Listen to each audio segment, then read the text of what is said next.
बिस्मिल्लाहिर्रहमानिर्रहीम, अस्सलाम वालेकुम। Welcome back to my channel cooking coins. आज हम बना रहे हैं बहुत ही मज़ेदार और टेस्टी मैंगो आइसक्रीम।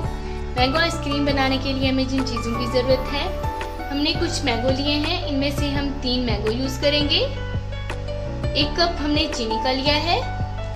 4 टेबलस्पून हमने कॉर्नफ्लोर के लिए हैं। आपको किसी भी बेकरी शॉप से कॉर्नफ्लोर मिल जाएगा, ये डब्बे में होता है। हमने नेशनल का लिया है, आप कोई सा भी ले लें।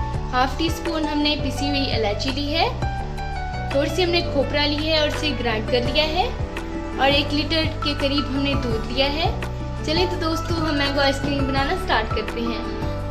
सबसे पहले हम कॉर्नफ्लोर में थोड़ा सा दूध डाल देंगे और इसे अच्छी तरह से मिक्स कर लेंगे। थोड़ा सा डाल देंगे। हमने अच्छी तरह से मिक्स कर लिया है, इसमें लम्स नहीं होने चाहिए। सबसे पहले हम एक देगची ले लेंगे और इसके अंदर दूध डाल देंगे और फ्लेम ऑन कर देंगे और हाई फ्लेम पे इसे बॉईल होने के लिए छोड़ देंगे। एक साइड पे हमारा दूध बॉईल हो रहा है, दूसरी साइड पे हम मैंगो को स्मॉल पीसेस में कट कर लेंगे। इसमें बॉईल आना शुरू हो गया है। अब हम इसमें कॉर्नफ्लोर डाल देंगे मिक्स करके, जो हमने दूध में मिक्स करके रखा था। थोड़ा थोड़ा डालते जाएंगे और चम्मच चलाते जाएंगे।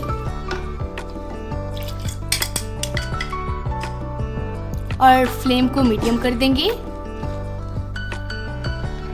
और इसमें चीनी और इलायची पिसी हुई डाल के 7 से 8 मिनट के लिए पका लेंगे मिक्स करके। हमने फ्लेम को बिल्कुल लो रखना है इस पॉइंट पे।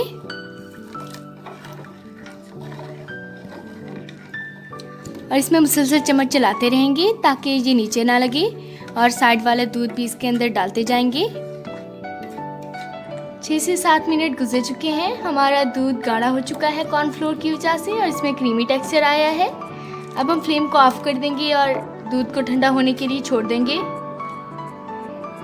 हमारा दूध ठंडा हो चुका है और हमने मैंगोज को भी स्मॉल पीसेस में कट कर लिया है। अब हम ब्लेंडर में मैंगोज डाल के और थोड़ा सा दूध डाल के इसे अच्छी तरह से ब्लेंड कर लेंगे।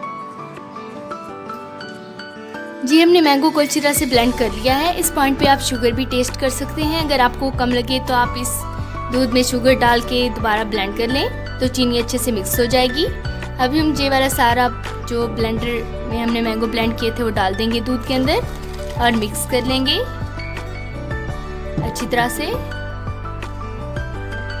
हमने अच्छी तरह से मिक्स कर लिया है। अब हम एक एयर टाइट बॉक्स ले लेंगे इस तरह का और इसके अंदर बैटर डाल देंगे सारा।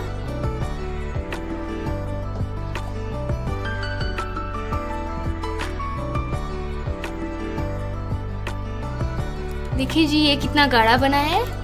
ये हमारा जो बॉक्स है वो भर चुका है। अब हम एक और एयर टाइट बॉक्स ले लेंगे और इसमें डाल देंगे और करके ओवरनाइट के लिए इसे रख देंगे। हमने दूसरे एयर टाइट बॉक्स में भी डाल दिया है। अब हम इसके ऊपर खोपरा गार्निश कर देंगे।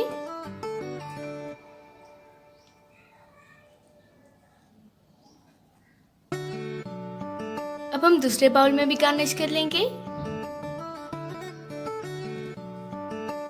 हमने खोपरा गार्निश कर दी है। अब हम इन्हें बंद करके ओवरनाइट के लिए फ्रीजर में रख देंगे, यानी कि फ्रिज के ऊपर वाले पार्ट में फ्रीज होने के लिए।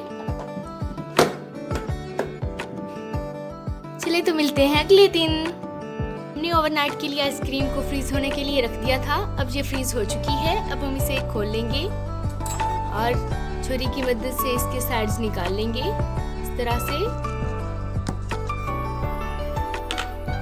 और एक बड़ा सा डिश ले लेंगे और इसके ऊपर रख देंगे।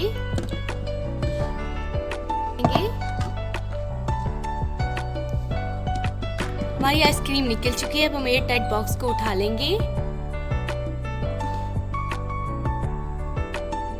और इसे कट कर लेंगे।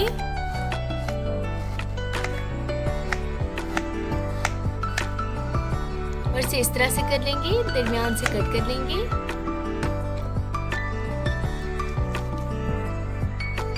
और इसे बाउल में डाल देंगे।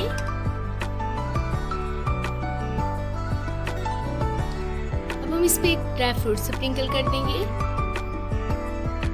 आप कोई सा भी ड्राई फ्रूट ले लें। जी दोस्तों, अल्हम्दुलिल्लाह माशाल्लाह टेस्टी सी मज़ेदार सी जो आइसक्रीम है वो रेडी है। आप इसे घर में ज़रूर ट्राई कीजिएगा। कॉर्नफ्लोर की वजह से इसका बहुत ही ज़्यादा क्रीमी टेक्सचर आया है। अगर आपको मेरी ये वीडियो पसंद आए तो मेरी इस वीडियो को लाइक और शेयर करना मत भूलिएगा और मेरे चैनल कुकिंग क्वींस को सब्सक्राइब भी ज़रूर कीजिएगा। आप मुझे फेसबुक पे भी फॉलो कर सकते हैं, कुकिंग क्वींस के नाम से मेरा पेज है। इंशाल्लाह मिलूंगी अगली वीडियो में एक नई रेसिपी के साथ। अल्लाह हाफिज़।